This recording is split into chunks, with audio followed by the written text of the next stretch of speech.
Welcome to Pathways, Becoming Trauma Responsive, where we explore trauma through a compassionate lens, discover how these experiences affect each of us differently, and dive deeper into what it really means to become more trauma-informed.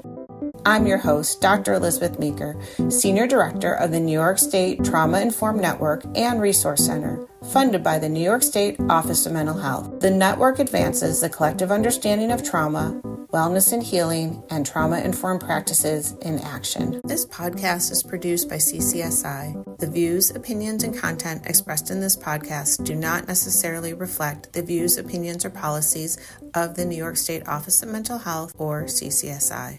Well, Dawn, it is so great to welcome you to Pathways Becoming Trauma Informed. We're so glad to have you as a guest on the podcast today. And just to start off, I was wondering if you can just introduce yourself to the audience, tell us a little bit about yourself and your background. Sure. So my name is Dawn. I currently am the program director for Milestone Manor. It's a community residence, OMH community residence in Saratoga Springs. That's one of the hats I wear.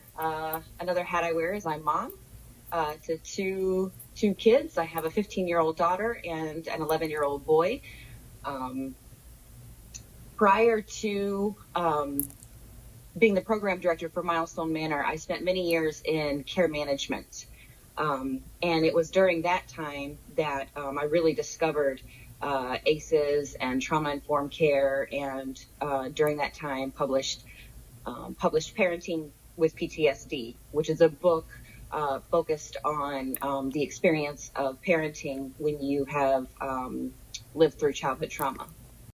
Great. Well, thank you for sharing a little bit about yourself. And, you know, as you were kind of describing your background and the fact that, you know, you wrote that book, it made me think about that.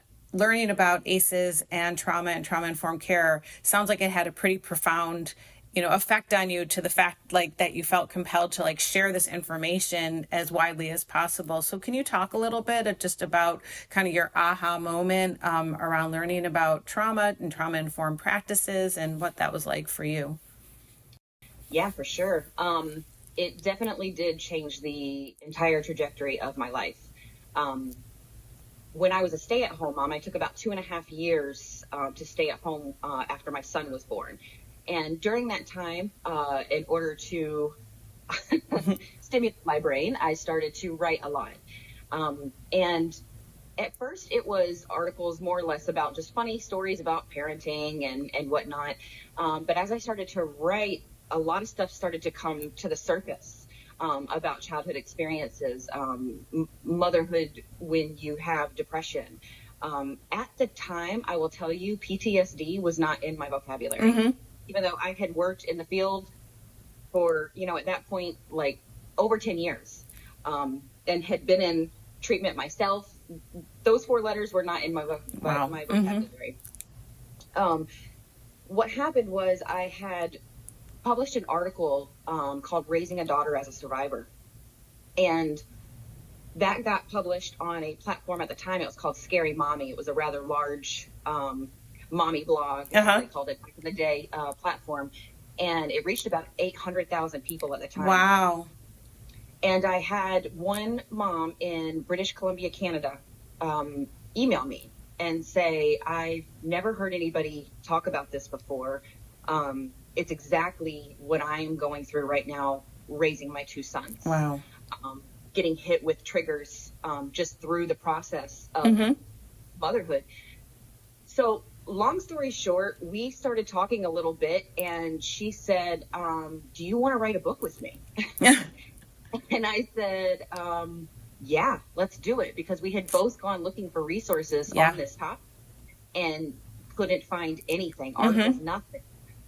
So we wanted to create that resource. So in 2015, we published the book, and it was at the time called Trigger Points.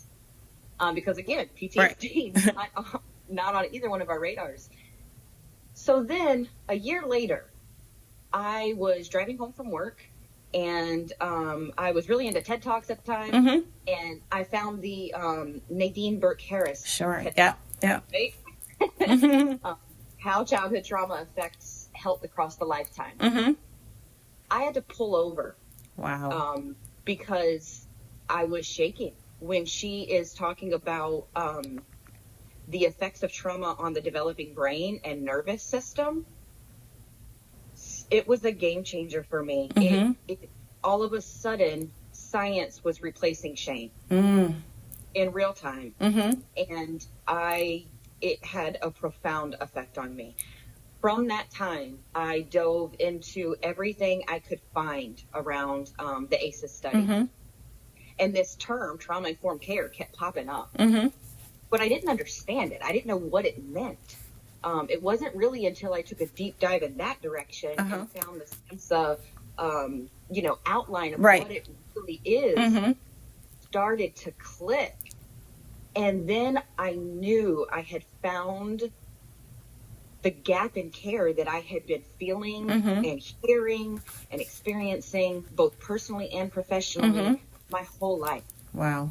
And it just felt like from there on out, like I'm on this wave, Mm-hmm. and things have got to change. Yeah. Yeah. Yeah. Oh, thank you for sharing that. I got chills when you were describing, like, listening to that TED talk, and like when you said science replaced shame, like just what a game changer that was for you in your personal life. I mean, so many of us carry deep shame about things that happen to us, and being able to like kind of have a new understanding and perspective on your experience and kind of how you show up as a parent, as a, kind of a leader at work, and all different spaces. I mean, that just is profound. It really is. It was, what happened was I kind of brought my friend Joelle in, Uh-huh. who, co-authored the book with me.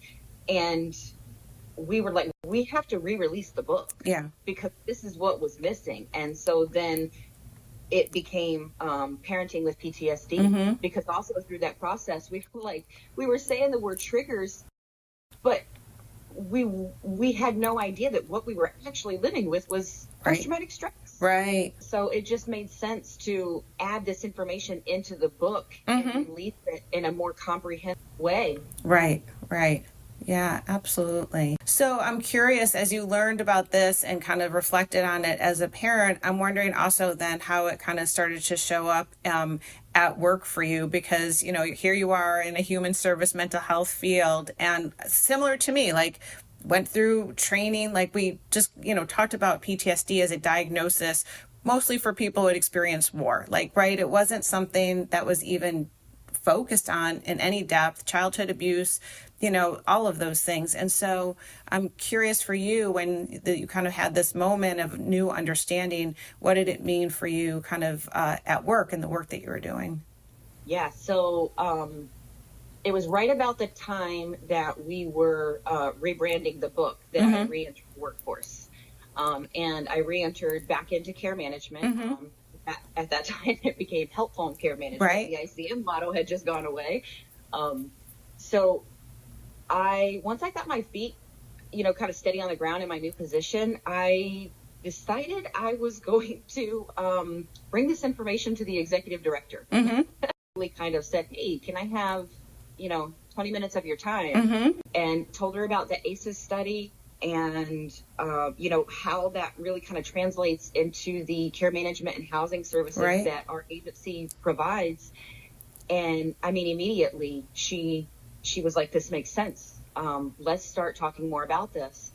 And so she allowed me to start a work group with the agency. And so I had gotten to know in the agency who kind of fit this mindset, even if they didn't know about ACEs, and that they thought like I did, like-minded people. So I pulled those all in, and I think at the time we were meeting once a month, and we just started kind of looking at the tools we use and the practices that we use, and trying to understand what it meant to look at them through a trauma-informed lens, and how that would be different. And it was tough for me at that time because I didn't have really any decision-making power. Yeah.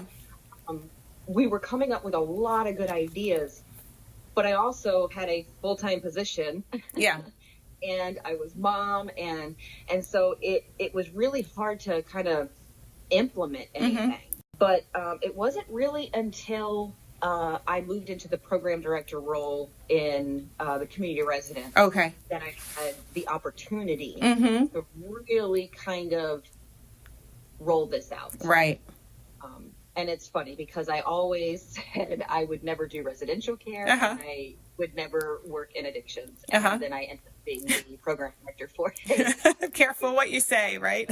Yes, dual diagnosis. Yeah. So it was really at that time that I started to educate my team. Okay. And help them understand what it all kind of meant. Right. And then on top of it, I was also at the time learning about harm reduction. So I was trying to bring that in with it as well, which was a new concept to me as well. Yeah. Yeah.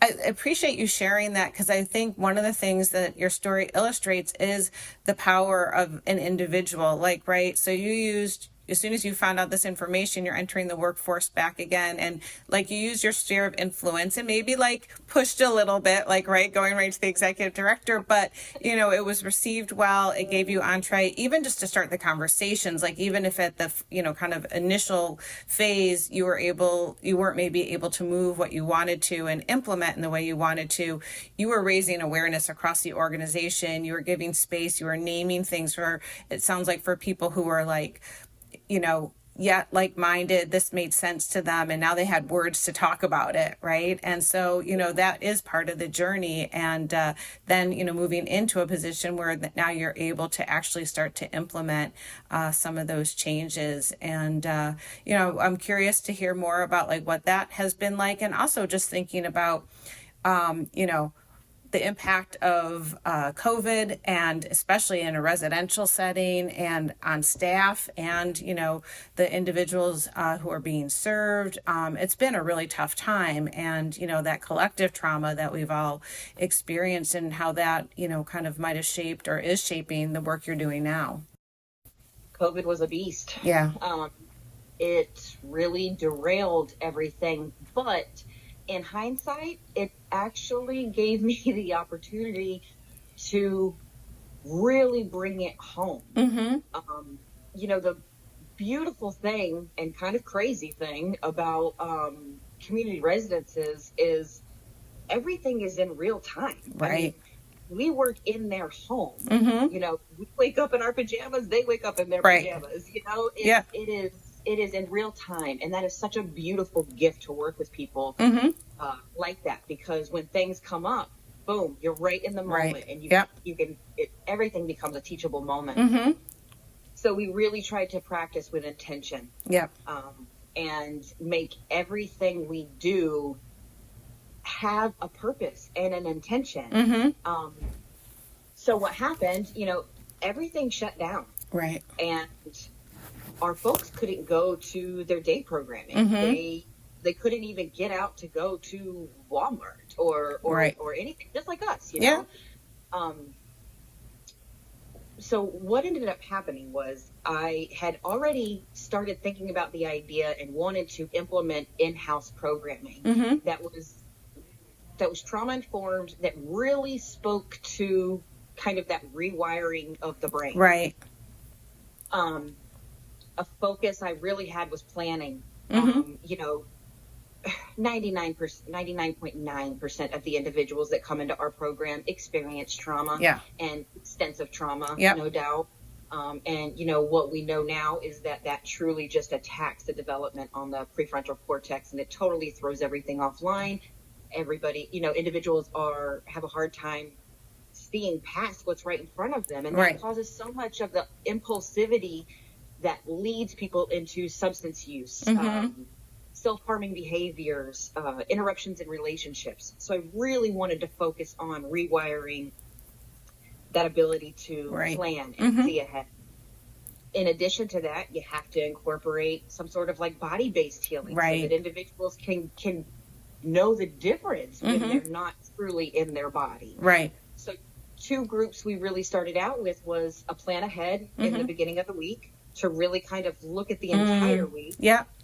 And not just appointments, but one-on-ones with staff, how to bring in joy. We talk about what's going on in the community. Hey, we know you really like art. There's this drop-in art center on Friday. Let's figure out how to get you there. Right. So coming together as a community, really mapping out the week and attacking any barriers that kind of come up in the beginning. Right.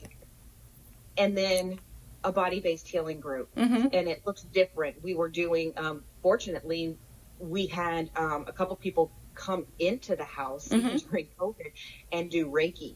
Oh, wow. Prior to COVID, because this one started just a bit before COVID, we were able to get people out into the community and do a yoga. At one point, we were taking them to the YMCA just to walk around the path or swim, whatever, just get people moving in their body. Yeah. In addition, obviously, education is a big piece of it. Again, at this point, I've been in the field for 20 years, and it's kind of disheartening how often I hear that people have been in therapy so much of their life and they don't know about ACEs. Yeah.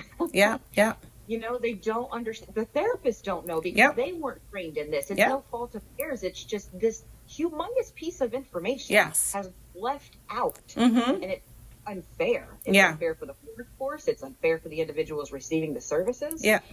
So we created a group called Raising Awareness, where we just meet once a week and provide education around these things in different platforms, TED Talks, podcasts, whatever might speak to the people in the room, and then finally, just at the end of the week, dropping in a group I love to call Shift Happens. And we would just really kind of touch on any shift in thinking or behavior that occurred as a community and kind of cheer each other on.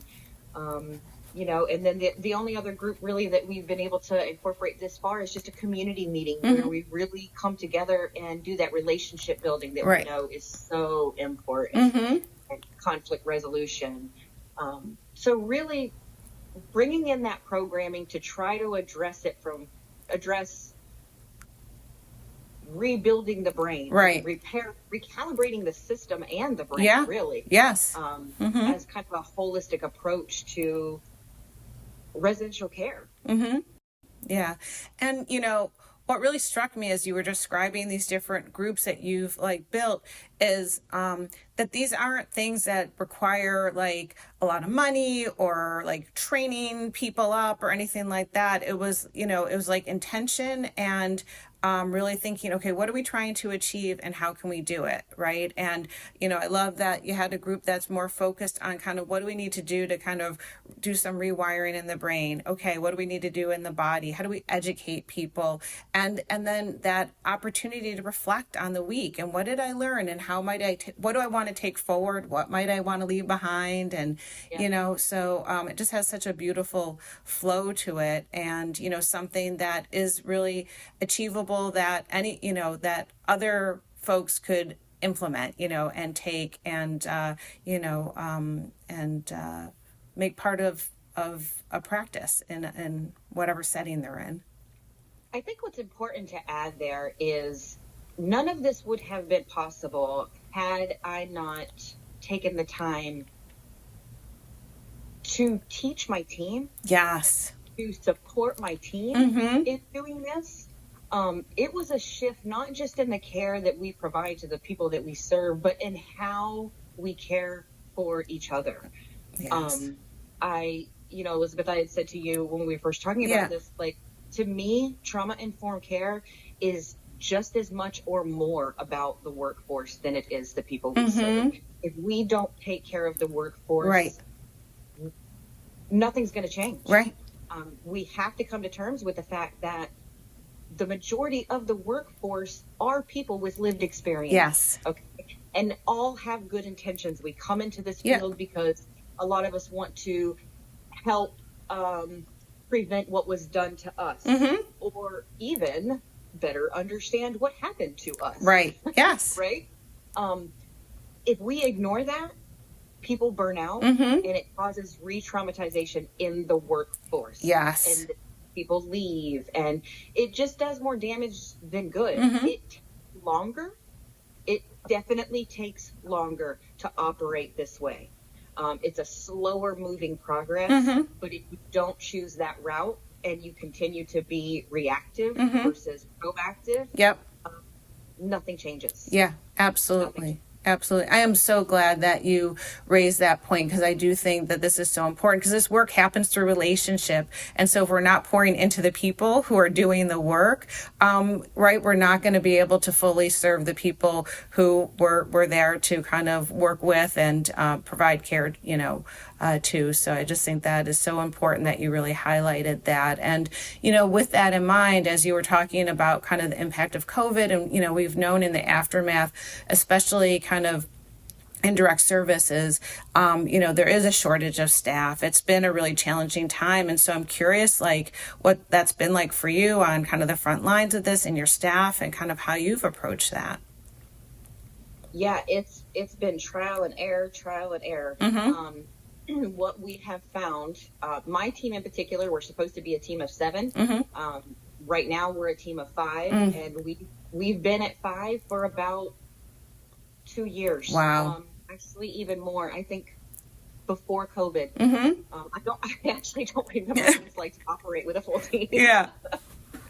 But what we've done is say, okay, what is everybody's strengths? We have to do it differently, because doing it the way it's always been done is just not going to work. And those of us who are left are going to burn out, and we're going to be out of here. And so we really started to talk about, okay, and I know my team, so I know their strengths. I have one individual who is type A to the max. It's beautiful. So she really we changed her schedule to have more day hours, so she could help maintain the outside contact, more of like a care management role. We just redesigned the role. We turned her into a recovery care coordinator. I have another individual she has a lot of strengths in healthy nutrition and movement, and she has really great boundaries. So we really started to focus on her running a meal planning group. And she was already doing all of the shopping for the individuals. So switched her schedule a little bit more so that she could be in more during the day, and also have that effect on individuals with nutrition and movement and really great advice for our folks. My program supervisor, he's an outdoors kind of guy, he took over planning the activities, the outside activities. He loves, we call it forced fun.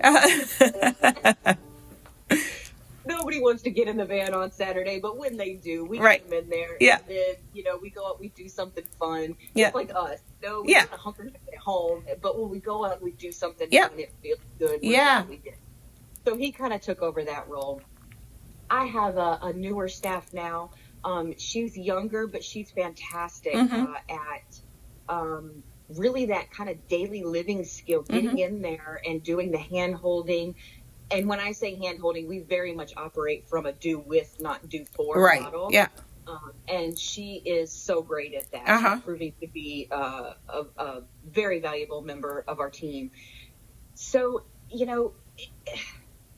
it's just not being afraid to change things. Roles, it's changing schedules. It's, residential care isn't what it was back in the 80s. It's just not. We serve a different population. We don't have the majority of the folks coming from a state hospital. Not so many people are even in state hospitals anymore. We're serving a different population. And we just were really determined to change how we operate to reflect that, put a lot more conversation in play versus imposing rules. And really relying on natural consequence. I created a tool called an engagement tracker that allows individuals to see physically see how well they're doing at meeting the expectations of the program, from everything to meeting with staff to performing those daily living kind of skills, so that during our Monday plan ahead meeting, the counselor shares the scores if they want them shared within the community, and there's a conversation. Your number went up, your number went down. Right. What's helping you be more engaged? What's helping you not be so engaged? Right. And then also doing it in that setting, it allows the peers to encourage each other. Right. So again, it's really just like rethinking, what are we doing? How can we do it with what we have? Yeah. We don't have a lot right now. Yeah. But what I hear you say is that you're making the most of, kind of the folks that you have on your team, and what it sounds like, I would imagine, so empowering for them. Like, right, you're really seeing them and all that they're bringing, and like, how do we match what we need to run this program successfully with the skills you're bringing? And even though it sounds like everyone's giving their all, and you don't have that full team, you're making it work. And I love how you just really emphasize the opportunity to be more flexible and creative, that exists when we tap into it. We don't have to do things the way we've done it, because if we keep doing that, we're going to get the same results we've gotten, right? And so just like we're trying to encourage the people that you serve to kind of have that shift in mindset, it's us having that shift in mindset too, right? That we can do things differently, and that's possible, and keep reflecting and tweaking. I heard you say trial and error. We're not always going to get it right, but we can keep getting better if we take the time to step back, reflect, and change where we can. So I love those examples that you shared, and I imagine that your team, it sounds like, feels seen and really supported. Yeah, it's really important for us to take care of each other. Yeah. We a couple of us are parents, and we have kids in sports, right, and chaotic lives outside. So we try to be as boundaried as we can around when you go home, having the time you need to go home, right, and be mom or be dad, and so I always encourage people to take time off, and it's hard because you're understaffed, but right. I'll step in for you, you step in for me. Yes. It's kind of like a tag you're it kind of thing. And, right. It hasn't always been easy. I do not in any way, shape, or form want to give that impression. Sure. Logistically, it has not been easy. Also, mindset, it has not been easy. Going from people being discharged around infractions of rules or relapsing in substance use. Right. That no longer happens. And that was a huge shift for all of us. Okay. A good way. Yeah. Again, it's one of those things that takes longer. It's an understanding that, relapse is a part of recovery. Right. That doesn't mean that we have to operate with a wet house, every day, but it certainly means we have to get way more curious about why things are happening, right, instead of just paying attention to what is happening. It's again really taking the time to build relationships, so that people can be honest with us, because that is the cornerstone of our program. That first 3 months that individuals are with us, I truly believe it takes 3 months for people to get their feet solid on the ground. Sure. And that consists a lot of relationship building. Yeah. So that you can do the work, because without that component, it won't work. And the numbers are showing that. Yeah. I mean, I've been lucky enough to have somebody in the agency who has started to use the tools that I've created to build data. And just recently I got some outcomes that I'm such a nerd. I was giddy about. Yeah. Genuinely giddy about, because it showed that what we're doing is working. Yeah, that's awesome. And, I think the giddiness comes too because the people behind the numbers, right? So like we can see numbers and see improvement, and that's good. But when it's real people and real lives, and what the impact is to them and their family and ripple effect there. I mean, it is something to get giddy about. I mean, it really is exciting. And, I just love, again, how you emphasize those attributes around trust, relationship building, curiosity. I mean, those are the cornerstones that set the stage for healing. Shifting in that way really sounds like you've seen the results when you operate from a new mindset and set of understanding. Yeah. And I think Milestone, because of that, it's taken a lot of time, and it's still very much a work in progress. Yeah. But, I think Milestone has become a resource in the community where, providers know that if an individual has been living with complex trauma for many, many years, and it seems like they're quote unquote resistant treatment, or treatment resistant, that our team may have luck getting them where they need to be to progress and to heal. Again, it doesn't always work that way, but sure, it's a different approach. Right. Absolutely. So, I'm wondering if, someone knocked on your door and said, hey, I'm just getting started in this trauma-informed work. I'm just getting on the pathway to moving in this direction. What kind of recommendations might you have for them about some first steps or how to approach that? I do get asked that quite often. Okay. And even with the residents, depending on who's in front of me, my approach is pretty much the same. It's education. It's informing yourself, and a couple things that I always send people to is the Nadine Burke-Harris TED Talk. Yeah. To me, that's just such a great starting point. Yeah. And then it's The Body Keeps Score. There is a book called Burnout, How to Complete the Stress Cycle. I apologize, I cannot remember the author's names. That really bothers me, but it's two sisters who wrote the book. Okay, yep. And, we talk so much about burnout. We're all kind of burnt out on hearing about burnout. Right. But this book is truly a gift because they do talk about how the caregiver role and the stress response system is so much responsible for the burnout that we experience. Right. We don't understand it. That's an excellent tool. Peter Levine, Waking the Tiger, to really understand what it means to rid our bodies of stress. So that black box that we have inside of us, that records everything, that doesn't forget anything, starts to dissipate. So really the beginning point for me is always education. And then, of course, the SAMHSA kind of outline of what trauma-informed cares are. I think that visual of looking at the pillars, transparency, safe, is super helpful. I'm a visual person, so being able to see those columns and thinking about what you do and how they fit into those columns or don't fit into those columns. There's your sign, right? Like, that's what we got to get better at. And then I will say that I truly stress the importance of safety, psychological and physical safety, and how none of this will work if an individual does not feel safe. Right.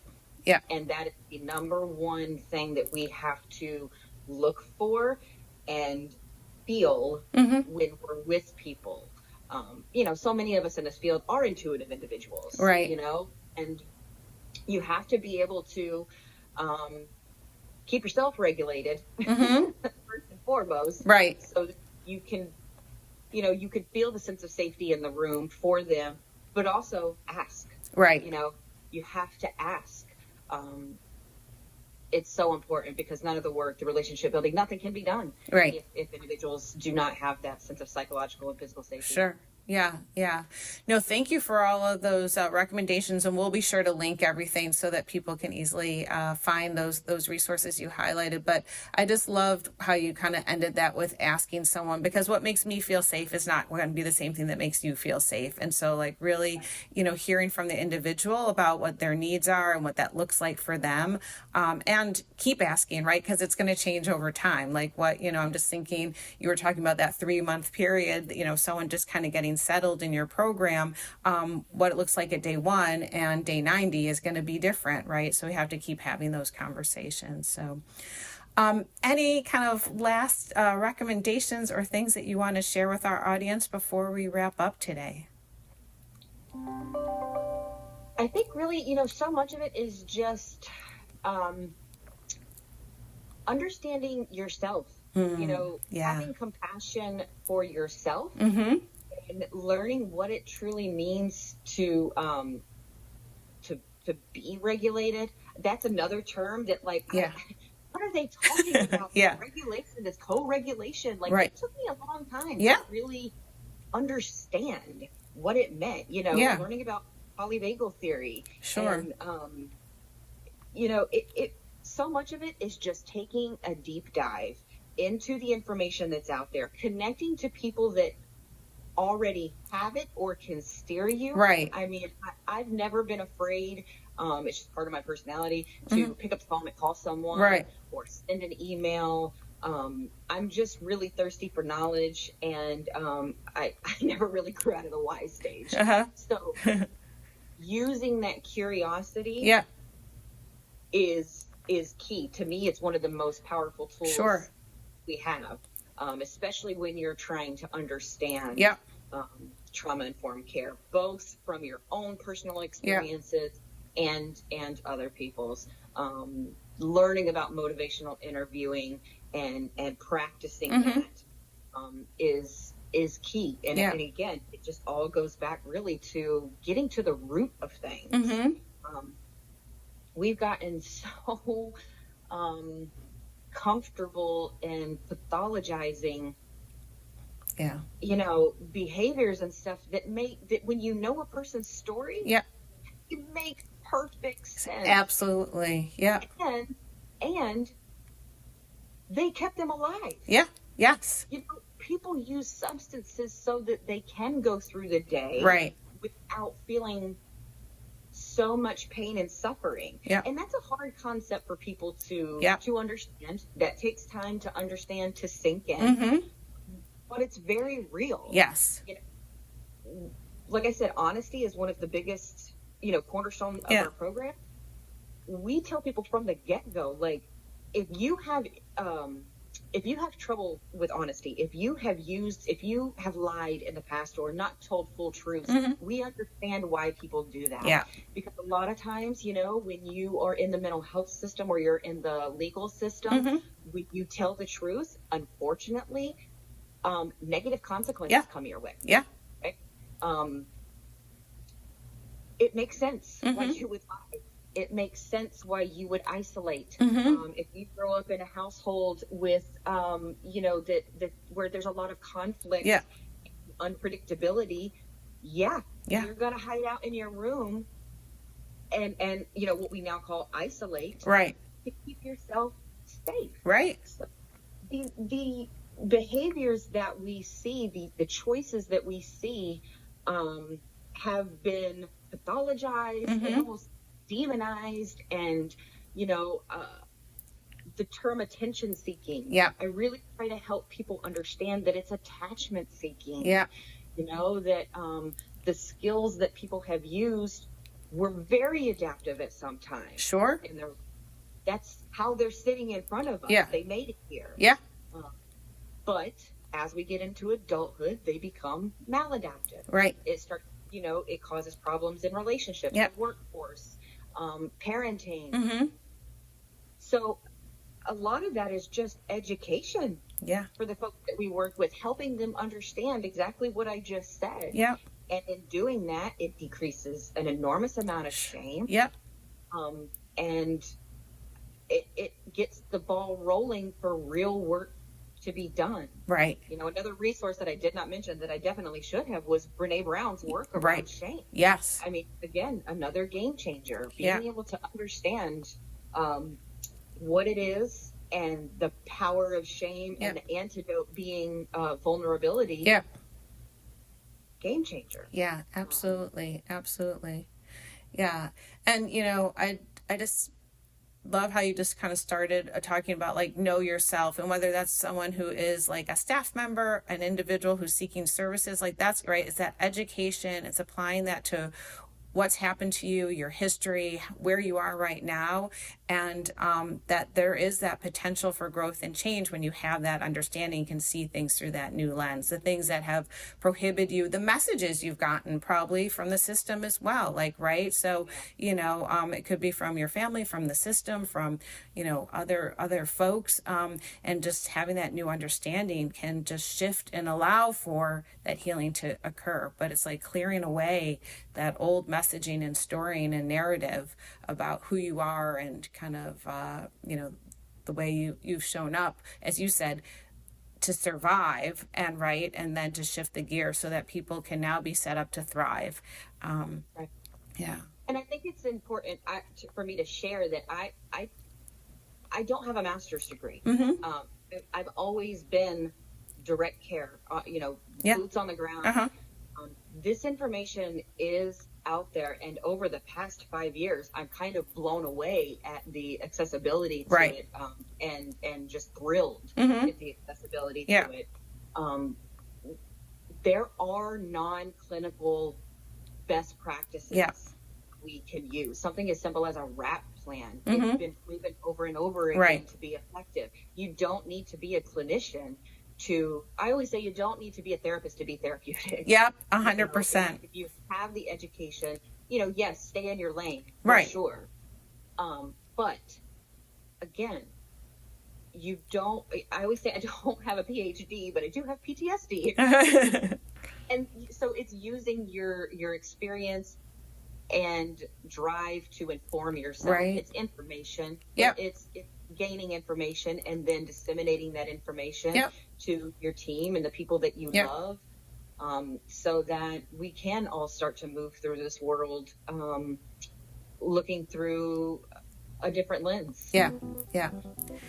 Dawn, thank you so much. This has been just such an enriching conversation for me, and I'm sure for our audience. You've shared so much of yourself through this, and I really appreciate it. And thank you.